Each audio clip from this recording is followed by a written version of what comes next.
Getting a real ID in Pennsylvania is easier if you know what to bring and where to go. You'll need one document that proves your identity and legal status, one document for your social security number, and two documents that show your Pennsylvania address. If you've had a name change, like through marriage or a court order, you'll also need proof of that. Non-US citizens must bring valid immigration papers along with proof of residency. Some people may already have their documents on file, so it's worth checking if you qualify for pre-verification before you apply. There are a few ways to get your real ID.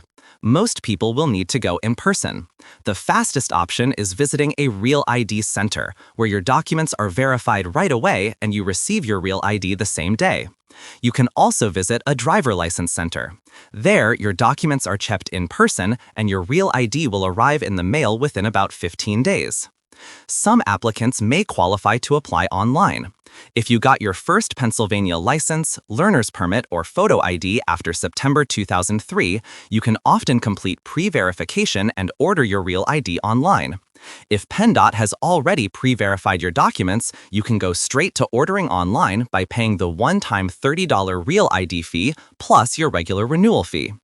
Speaking of fees, expect to pay $30 for the Real ID on top of your standard license or ID renewal.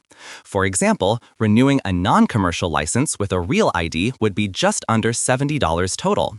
Once you've paid that one-time fee, future renewals happen on the normal 4-year cycle without extra Real ID costs. That's the full process for getting a Real ID in Pennsylvania, whether you go in person, by mail, or online.